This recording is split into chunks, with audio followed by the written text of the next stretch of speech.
Welcome to the Eye on Annapolis Local Business Spotlight. There are thousands of locally owned businesses in the area, some small and some large. Some you may know and others you don't. But one thing they all have in common is a great story, and we want to share it with you. Join us every Saturday as we talk to the founders, the owners, and the managers of local businesses you have come to know and love, and those you will come to know and love. Now here's your host, John Frenay, with this week's Local Business Spotlight. Well, we are here today, and I'm kind of excited because this is the first time I think I'm talking to a business that is not really established, but you're just getting started. And we are here with Dr. Molly Walterhoefer, who is a dermatologist here in Annapolis. How are you? Good. Good. This is great. Well, you are just about to open. And depending on when you're listening to this, it may already be open, but it's days away. A new dermatology practice in Annapolis called Current Dermatology and Cosmetic Center. Yep, that's right. We open our doors on March 7th. We're just kind of completing the construction build out right now, but it'll be a brand new space off Bestgate Road. That's exciting. Yeah. So that's exciting. Are you swinging the hammers and doing the saws and everything else, or are you leaving that to somebody else? Luckily, more trained professionals. It's a different kind of cosmetics going on, on there for sure. It is Current Dermatology and Cosmetic Center, and it's Current, CURRENTDERM.com is the website. And you're in that beautiful new building at 810 Bestgate Road, which is there's a traffic light out in front of it. There's nothing across the street from it that makes it stand out, but it's the brand new building that you can't miss. And it's a really nice building there. You know, before we started to record, though, it's funny, Dr. Molly, and I'm going to say Dr. Molly because the last name is very long, and I know that some way throughout this I'm going to screw that up. So no problem. So we'll go with that. But I am bad with doctors, period. Okay, my annual physicals tend to stretch into 18 to 24 month physicals, and my dentist, we have to get reacquainted every time we go to see. And it's funny, aside from that period in ninth grade when my face looked like one of the roads out here on Forest Drive or something like that, I've never been to or really thought of a dermatologist until my girlfriend said, "What do you mean you don't go every year?" It never really crossed my mind. And I don't think I'm alone in that. And I also think that dermatology probably, and I may go on a limb here, but has probably changed from okay, let me just write you a prescription for tetracycline and be gone. That's exactly right. I think all your points that you just made are valid, but I would say to that point, dermatology has definitely evolved tremendously over the past few decades. We are a specialty that, of course, treats active skin diseases. I think acne treatment is probably one of the most well-known things that, people think of when they think of dermatology. But of course, there's plenty of other skin conditions out there that we treat. And in addition to that, we are almost like, a primary care doctor in terms of we really focus on the early detection and prevention of skin disease. Most notably, of course, skin cancers. So skin cancer, non-melanoma types, which include basal cells and squamous cells, are actually one of the leading types of cancer out there. So every year, thousands of people are diagnosed with them.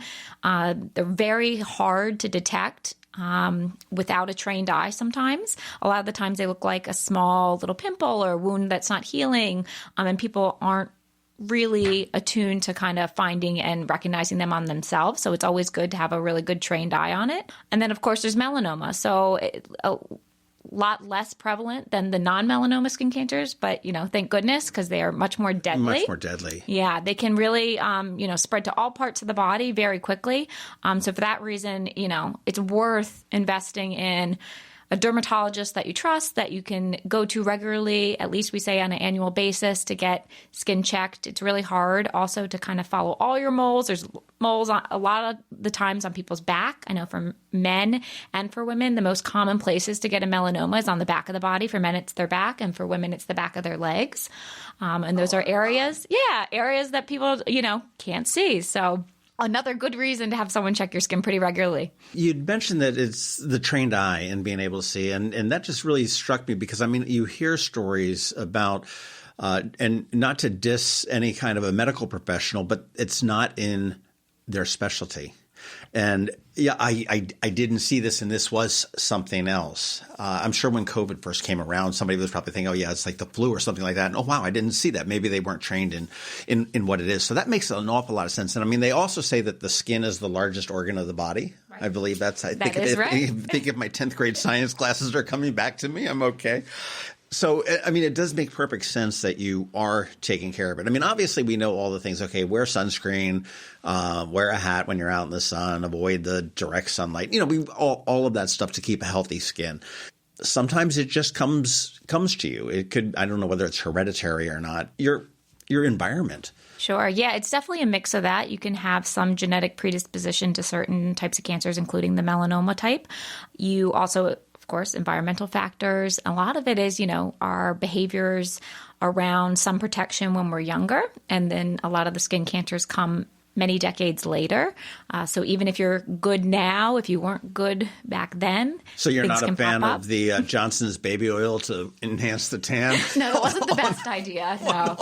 Luckily, a lot of people have gotten a lot smarter. I think sunscreen is obviously way more prevalent now, and people are on board with wearing it in sun protection. So, that's a... Do you remember the movie Something About Mary? Yes. And Magda, the woman with the my mother was Magda at one point. She had the little fan thing with the mirrors that she'd wear around her neck so she could get underneath the chin, right. All tan.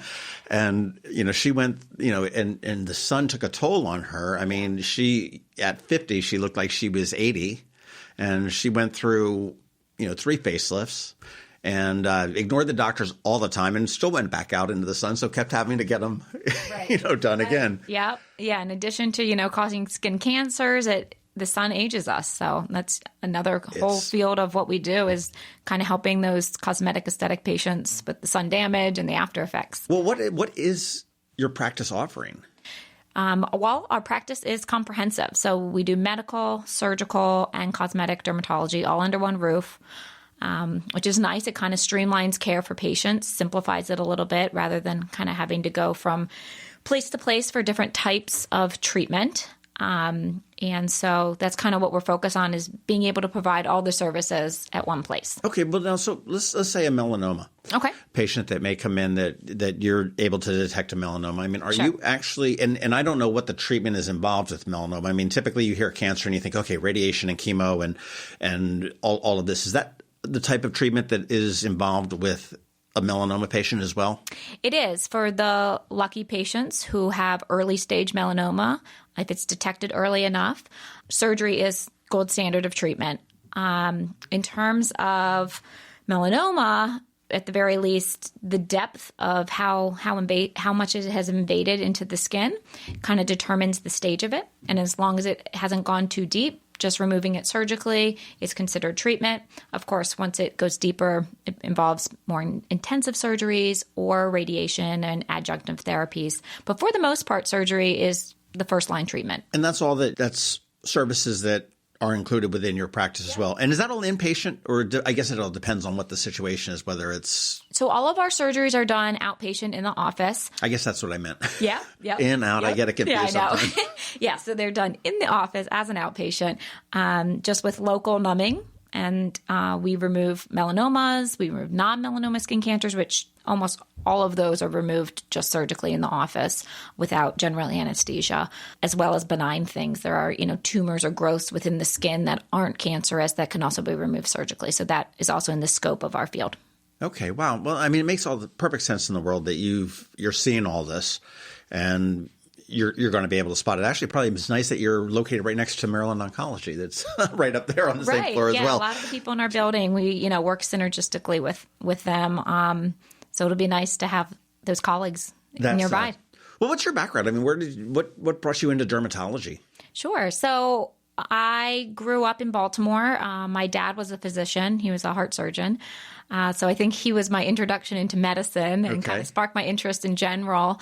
But my passion for dermatology really came from a personal experience. My aunt died from metastatic melanoma when I was probably in grade school. And that kind of really stuck with me. So when I went into medicine, I sort of had an interest in dermatology, especially that, early detection and prevention of things like melanoma that, routine primary care and good establishment of that type of line of medicine can afford for patients, not just, with melanoma and that, but, all types of cancer detection and screening and that sort. And then when I did rotations, I really found that the field of dermatology is super diverse. I love working with my hands. It's very procedural. And in addition to that, I think continuity of care that you can have with patients is really nice in dermatology as well. You can follow a patient along, their lifetime. They're coming to you annually. You're helping them with problems usually over time. And so you can really develop a really good relationship with them. I mean, you said follow along with them annually in a lifetime relationship. I mean, when do we need to see a dermatologist? I mean, okay, when we've got all those zits in high school, yes, so, maybe. Is this something that somebody that has a 6-year-old or an 8-year-old should do after they have their annual physical? Sure, that's a good question. There aren't really good official guidelines from a committee on skin examinations and when they should start and how often they should be done.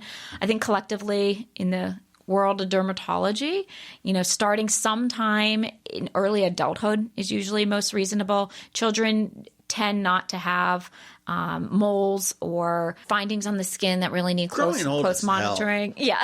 I mean, you get hair growing in weird places. You get moles in places that you can't see. Right.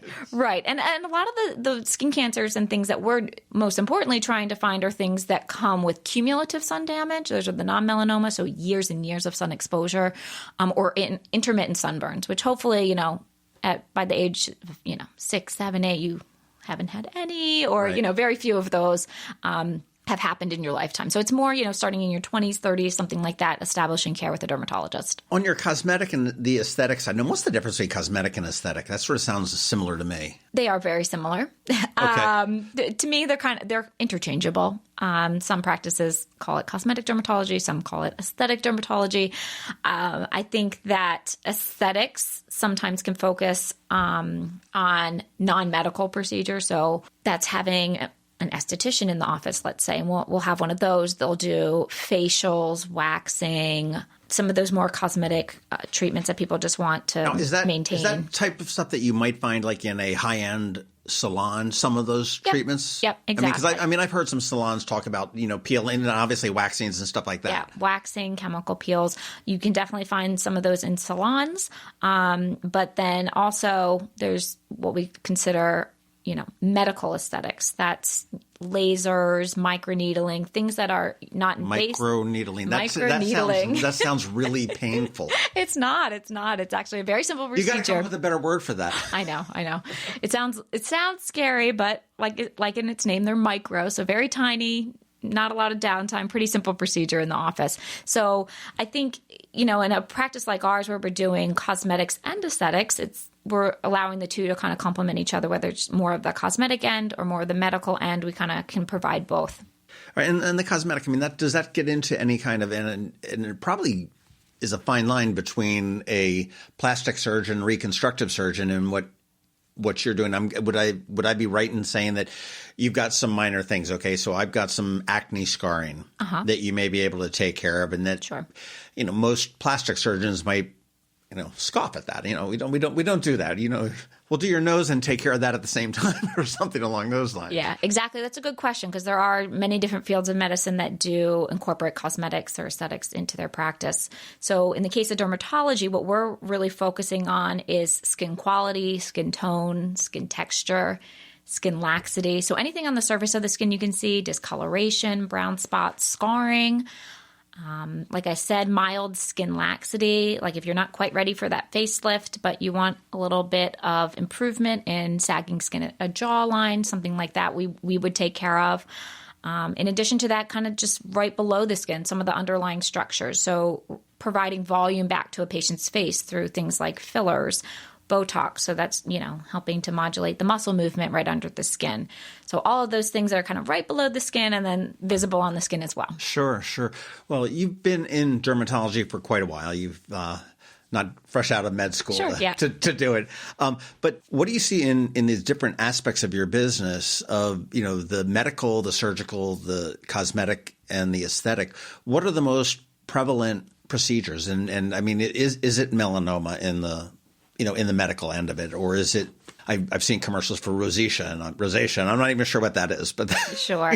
Yeah, I think for medical dermatology, the cornerstones and things that we kind of see on a daily basis still tend to be what we call the like inflammatory skin disorders. So things that look red, flaky, seborrheic dermatitis, acne, rosacea, psoriasis. Okay. Those are a bulk of the patients. In terms of cosmetics, I think the biggest thing is scarring, skin discoloration, and then, of course, wrinkling, fine lines. Okay. The laugh lines, they add character, I think. That's Yeah. let them know. Now, primarily I'm just curious, primarily on the cosmetic and aesthetic end is a female, or are you seeing an increase in males coming into?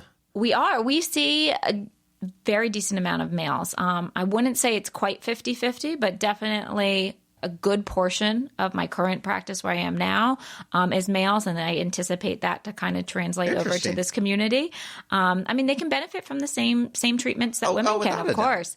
And another big thing that we'll be doing, and I do currently already, is hair loss and hair restoration. So for men, of course, that tends to be much more popular. Is your practice split pretty much 50-50 between we'll say the medical surgical slash cosmetic aesthetic? Yes, it is. Okay. Mm-hmm. So you're having both there. And what's the age range of most of your patients?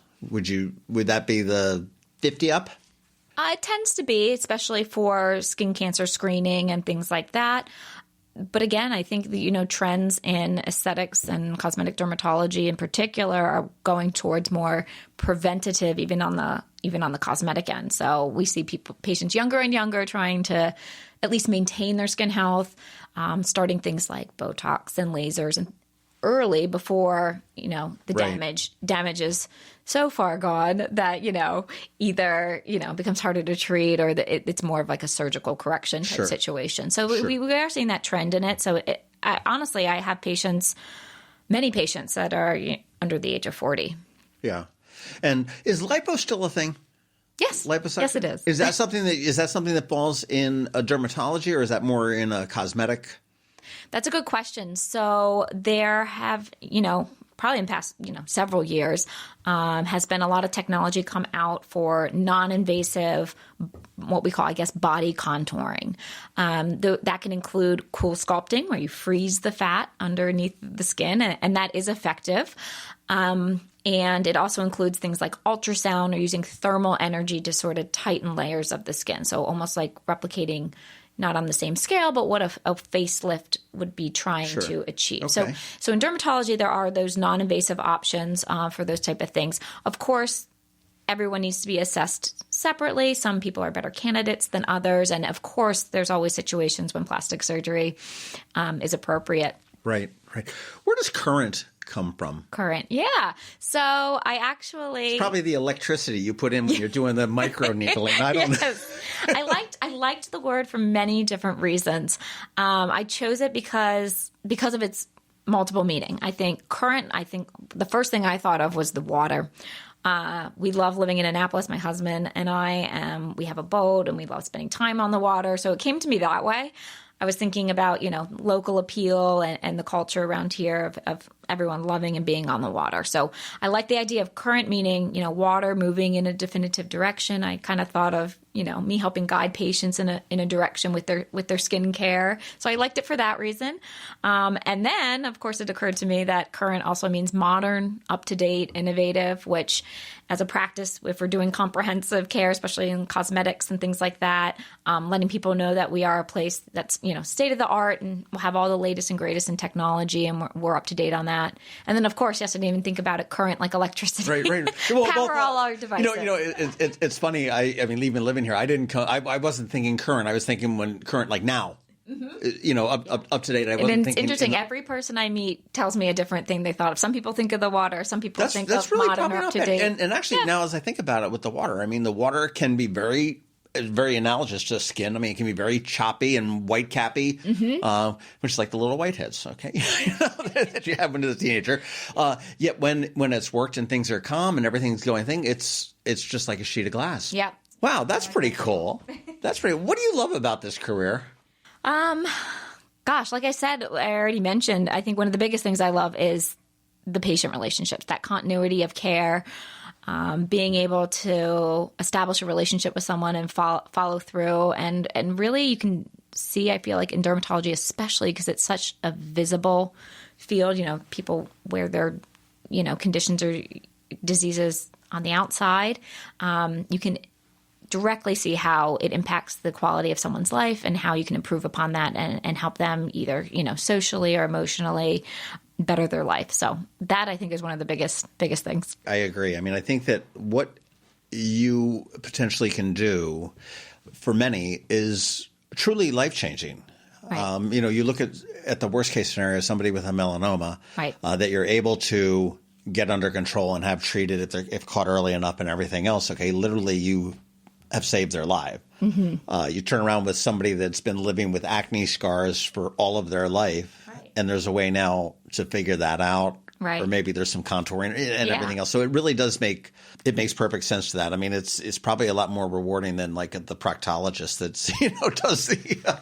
Yeah, that's right. I think that's one of the biggest things. Like, sure, we do some life-saving things in terms of the skin cancers.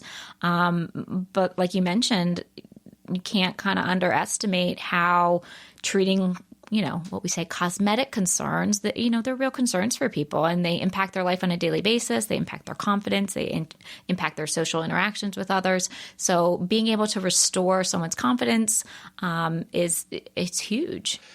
A lot of people don't realize the impact that a small change can have. And I mean, I think women probably do more than others because they'll color their hair more, more apt to color their hair than guys would do. I keep going back to high school and the teenager that's taunted with the pockmark. Appearance does help. And it all stems into that mental health and feeling healthy about yourself and good about yourself moving on. And I think it's certainly a huge part of what anybody needs. Yeah, exactly. I think that cosmetic and aesthetics, it is a medical concern. It's not just about superficiality or vanity. Those type of things can, like you said, directly impact how someone functions in the world, their mental health, their self-confidence. And that's a big part of someone's health when you think about it. So maybe an extremely important part of their health. So to be a part of that and be able to help people improve upon that and move towards a good place with that is very rewarding. Yeah. Is dermatology a female-dominated practice? That is a good question. My assumption might be yes, but I'm not sure. There's definitely a lot of men in my residency program, and I had a lot of male mentors. So it might be pretty more even than I think. Interesting. Well, Dr. Molly, I'll tell you, is there anything that we would be surprised to know about Dr. Molly or Current Dermatology that people would be sort of go, really? That's a really good question. I think one of the biggest things that I'm really big on is, like I've said so many times, I guess, during this talk, like the doctor-patient relationship. And I think what I really wanted to create for people was a practice that feels very comfortable and intimate and inviting. Accessibility and personalization of care is really big to me. So I think what you would get when you come to our practice, it's probably very different, or I know is very different from other dermatologists in the area, is that one-on-one, very intimate feel. I think there's, of course, I will say, many wonderful, very smart board-certified dermatologists in this area. It's not a lack of dermatologists in this area. It's not, I'm not coming into an underserved area for sure. But I think what I try to create, what's unique about my practice that people, might not realize, is that it is physician-owned and operated. What I mean by that, and this is something that may have gone unnoticed in the community, but almost every might be correct to say every private practice in dermatology in the area has been bought up by private equity groups. So these are groups that come in as a parent company. They buy up a bunch of practices, put them all under one name, and so they're corporately run sort of, as a corporation that has a bottom line and business interests at heart in addition to patient care. Shareholders and not patients. Yeah, exactly. So I think that while sometimes it can be successful and take some of the business strain off of physicians, which can be nice, over time, I think that the practice of medicine in those situations becomes a lot less personalized. People, or patients in particular, have less access to their physicians. I think there over time can be less accountability in that doctor-patient relationship. I think continuity of care can be lost in that setting. People get less time with the doctor. And then again, like I said, that less personalized care, not just in terms of the care the doctor provides, but, the staff. You can call my office and someone will answer the phone who's sitting there at the desk, who you've seen before in the office. You're not calling a call center in a different state or anything like that. So I think that'll be the more refreshing and unique aspect of the practice. Well, that's neat. Well, Current Dermatology and Cosmetic Center will be opening at 810 Bestgate Road up on the 4th floor. What, Suite 450. 450. Currently now under construction, not by Dr. Molly. Yes. Thank goodness. Which is probably a good thing. Oh, are you going to have Current magazines? Speaking of your Current Dermatology, are you going to have those old stale magazines that you see in all the waiting rooms of every doctor's office? We'll have Current magazines, of course, yes. But it's interesting now, all the electronic medical records, there's iPads to check in and all kinds of stuff. So it's very technology driven, for the patient's sake, for efficiency and all that kind of stuff. But fantastic. Well, don't ignore your skin. Don't ignore the moles and the bumps and the discolorations that you can't see. Have somebody check out the back of your legs or your back if you can't see. I mean, don't ignore the skin. And if you want to go check out Current Dermatology and Cosmetic Center, it is currentderm, DERM.com. And by the time you're probably listening to this, they will be opening, but they're opening on March 7th in 2022. Dr. Molly, thank you very much for your time. Congratulations. I hope that running your own business as a physician-owned and operated doesn't add any more stress to you, although I do think it will, but it's a welcome stress. Thank you. I really appreciate you having me. And it was really nice to kind of be able to talk about how this practice is different and what I'm interested in. And I hope to see lots of people in the office. Sounds like it is. Thanks so much. Yeah, thank you. Thanks for listening to this week's Local Business Spotlight. Please make sure to visit eyeonannapolis.net for all your local news, events, and opinion. And in case you haven't already, please subscribe to the Eye on Annapolis Daily News Brief, where we bring you all the day's local news direct to your phone, tablet, or computer in about 10 minutes. It comes to you at 6 a.m. every Monday through Friday, and you can subscribe on Apple Podcasts, Google Podcasts, or wherever you get your podcasts.